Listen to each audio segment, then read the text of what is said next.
जय हिंद एवरीवन। स्वागत है आपका हमारी चैनल जिसका नाम है गवर्नमेंट एग्जाम्स फंडा। टॉप 500 करंट अफेयर्स की सीरीज चल रही है। आज इसका रहेगा पार्ट नंबर 2। अगर आपने पार्ट 1 नहीं देखा तो प्लेलिस्ट में जाकर देख सकते हैं। तो चलिए बिना देर के करेंगे शुरू, जिसमें कवर होंगे आपके बहुत ही ज्यादा इंपॉर्टेंट करंट अफेयर्स सीडीएस 1 2021 के लिए।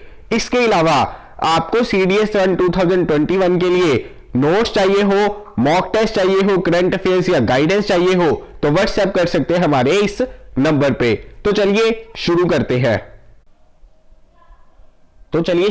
हैं। Ministry of youth affairs and sports has recently included Gatka, Kalaripayattu, Thangta and Mallakhamb in Khelo India youth games 2021। तो देखिए 2020 की खेलो इंडिया यूथ गेम्स जो है गुवाहाटी में हुई थी। 2021 की खेलो इंडिया यूथ गेम्स कहां पर होंगी? हरियाणा में। तो पहली चीज हो गई ये। दूसरा देखिए ये कुछ ना रीजनल स्पोर्ट्स है, यानी कि इनकी रीजनल डोमिनेंस ज्यादा है। जैसे गटका पंजाब में फेमस है, कलारीपयट्टू जो है केरला में फेमस है, थंगता जो है मणिपुर में फेमस है, मलखम जो है महाराष्ट्र मध्य प्रदेश में डोमिनेंस है इनकी। तो इन गेम्स को दोबारा से रिवाइव करने के लिए स्पोर्ट्स को ministry of youth affairs and sports ने इंक्लूड किया है खेलो इंडिया यूथ गेम्स 2021 में, जो कि होंगी हरियाणा में। तो इंपॉर्टेंट चीजें हैं, गेम्स के नाम याद रखना। इसके अलावा a rescue and rehabilitation centre for monkeys was opened recently in Telangana. तो अभी ना मंकीज के related rescue and rehabilitation centre जो है एस्टेब्लिश किया गया। कहां पर? तेलंगाना में। ये दूसरा कंट्री का इस तरह का सेंटर है। इससे पहले सेम सेंटर एस्टेब्लिश हुआ था हिमाचल प्रदेश में। दोनों चीजें इंपॉर्टेंट है। चलिए चलते हैं आगे। Ministry of Road Transport and Highways has published a notification and invited comments from the public for the adoption of E20 fuel। अब देखिए सरकार जो है हमारी चाहती है कि हम E20 फ्यूल का यूज करें आगे ऑटोमोबाइल्स में। तो उसी के बारे में वो हमारे विचार जानना चाहते थे, इसी वजह से नोटिफिकेशन जारी की गई। अब आपको कुछ चीजें पता होनी चाहिए कि E20 फ्यूल है क्या। देखिए E20 फ्यूल में ना 20% इथेनॉल है, 20% इथेनॉल का ब्लेंड है। अब ऑलरेडी जो फ्यूल चल रहा है उसके लिए लिमिट्स जो प्रिस्क्राइब की गई थी वो थी इथेनॉल की 10%। तो अब उसे बढ़ाना चाहती है सरकार 20% इथेनॉल ऑटोमोबाइल फ्यूल्स के लिए। तो इसी के ऊपर जो है उन्होंने कमेंट्स चाहते थे। अब इथेनॉल अगर बढ़ेगा ना तो बहुत ज्यादा फायदे हैं। लाइक जो हमारी ग्रीन हाउस गैसेज एमिट होती है, पोल्यूशन होता है, वो पहले से कम होगा। दूसरी चीज इथेनॉल जो है हमारे एग्रीकल्चर का ना बायो प्रोडक्ट होता है, बायोमास जो बचता है, तो उसे हम पेट्रोल में, हैंड सैनिटाइजर में यूज कर सकते हैं। तो इस तरह से ये चीजें चलेंगी। तो आपको ये पता होना चाहिए कि इथेनॉल जो है 20% ब्लेंड है इथेनॉल और गैसोलीन का। पहले प्रिस्क्राइब लिमिट थी 10%। E20 फ्यूल आपको हो गया क्लियर। चलते हैं आगे। After nearly 400 years, Saturn and Jupiter brought closest in night sky by an astronomical event called the Great Conjunction and popularly referred to as Christmas star। अब देखिए Saturn और जुपिटर जो है ना लगभग हर 20 साल में कंजंक्ट होते हैं, और इस बार ये इस वजह से इंपॉर्टेंट था क्योंकि सैटर्न और जुपिटर जो है काफी क्लोज आ गए थे, सबसे ज्यादा क्लोज आ गए थे। अब इस इवेंट को हम ग्रेट कंजंक्शन क्यों कहते हैं? क्योंकि जैसे इसमें ना जुपिटर इन्वॉल्व है। जुपिटर बहुत बड़ा प्लेनेट है, तो बड़े प्लेनेट से इन्वॉल्व होने की वजह से इसे कहते हैं हम ग्रेट कंजंक्शन, और जिसे हम क्रिसमस स्टार भी कहते हैं। तो ये दो चीजें आपको पता होनी चाहिए। 21 दिसंबर को ये इवेंट हुआ था और काफी ये न्यूज में भी रहा, काफी चर्चा का विषय भी रहा। तो चलते हैं आगे। The National Commission for Minorities celebrated World Minorities Rights Day on 18th December 2020। तो देखिए आपको पहली चीज क्लियर हो जानी चाहिए कि वर्ल्ड माइनॉरिटीज राइट्स डे जो है 18 दिसंबर 2020 को ऑब्जर्व किया गया, क्योंकि आपको डेट्स थीम्स के ऊपर क्वेश्चन आते रहते हैं। हमारे इंडिया में माइनॉरिटीज कितनी है? 6 है। कौन कौन सी? मुस्लिम, सिख, क्रिश्चियन, उसके अलावा बुद्धिस्ट, जैन एंड पारसीस। तो ये है हमारे 6 माइनॉरिटीज। इसके अलावा सोलर विंड्स हैक इंपॉर्टेंट चीज है। अब देखिए ये ना क्या था, साइबर अटैक था, साइबर अटैक। कौन सी कंट्री के ऊपर हुआ ये साइबर अटैक?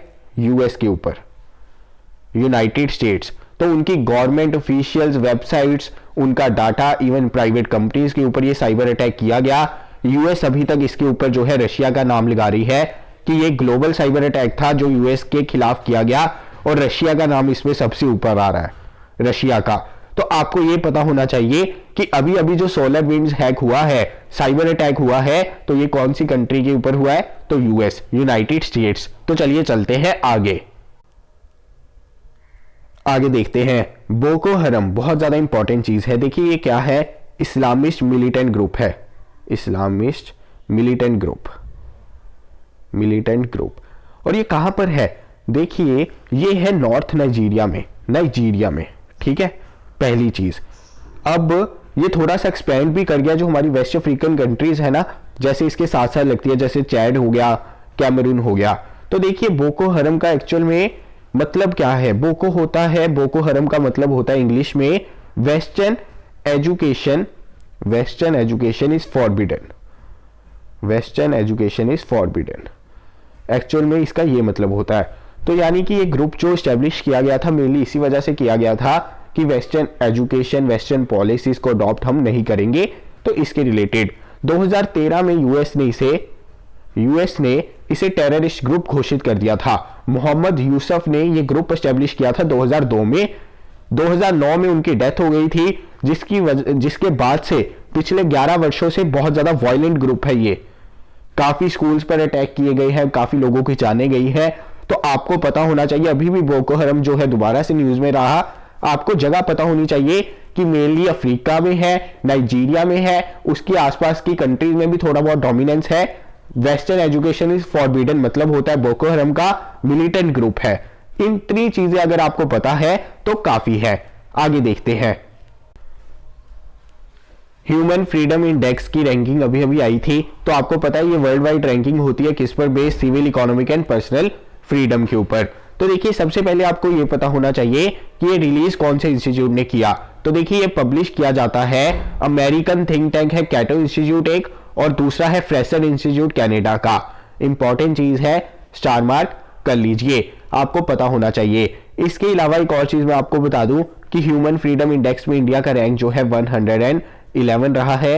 162 कंट्रीज थी इसमें टोटल, 162 कंट्रीज थी, रैंक इंडिया का है 111। इंपॉर्टेंट चीज है। अब आगे देखते हैं। आगे बढ़ने से पहले मैं आपको बता दूं कि इस इंडेक्स में टॉप किया है न्यूजीलैंड ने, स्विट्जरलैंड था सेकंड नंबर पे, और हमारा हांगकांग है थर्ड नंबर पे, हांगकांग। और ऐसा प्रिडिक्ट किया जा रहा है कि आने वाले सालों में हांगकांग की रैंकिंग जो है फ्रीडम के मामले में गिरने वाली है, क्योंकि चाइना की पॉलिसीज हांगकांग को लेकर ठीक नहीं है। आगे देखते हैं, अभी अभी बांग्लादेश और इंडिया के बीच में हल्दीबारी छिलहाती रेल लिंक जो है मेड फंक्शनल हुआ है, दोबारा से फंक्शनल हो गया है।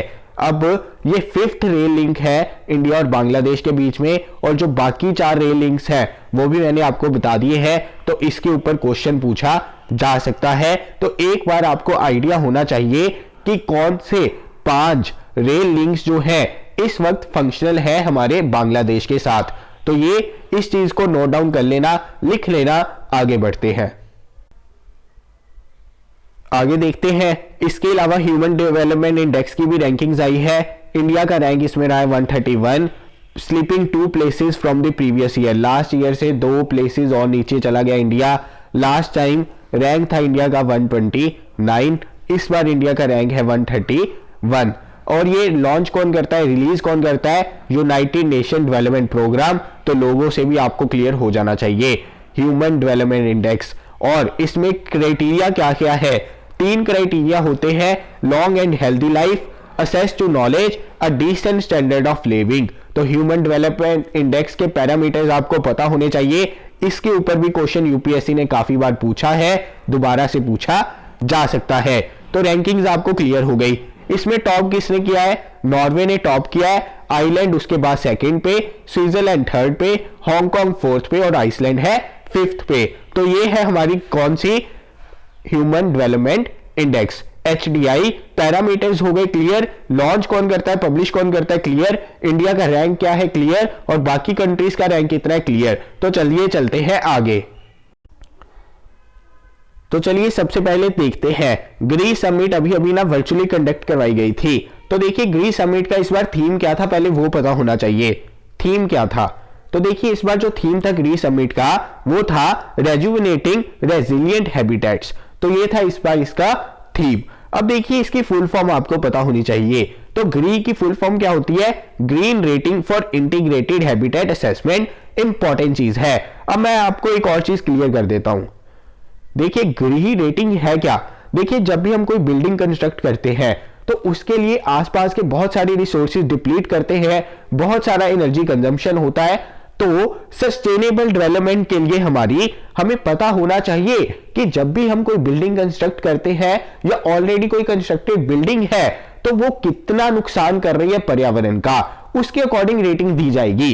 तो अब जब हम किसी चीज को मेजर कर लेंगे, उसकी रेटिंग हमें पता होगी, तभी तो हम उसे इंप्रूव करेंगे। तो यही काम है ग्री रेटिंग का। तो आपको क्लियर होना चाहिए।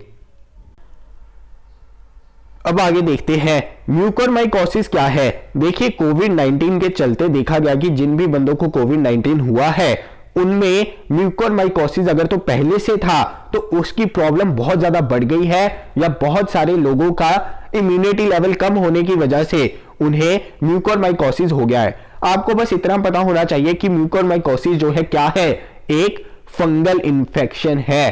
फंगल इन्फेक्शन जिसे ब्लैक फंगस भी कहते हैं, ब्लैक फंगस। तो ये चीज आपके एग्जाम पॉइंट ऑफ व्यू से इंपॉर्टेंट है, म्यूकोरमाइकोसिस। इसके अलावा ग्री रेटिंग के बारे में मैंने आपको बता दिया। तो देखिए ये थे हमारे आज के पार्ट 2 के important current affairs. Top 500 current affairs cover कर रहे हैं CDS 1 2021 के लिए। वीडियो अगर अच्छी लग रही है तो शेयर कर दीजिए ज्यादा से ज्यादा। जय हिंद।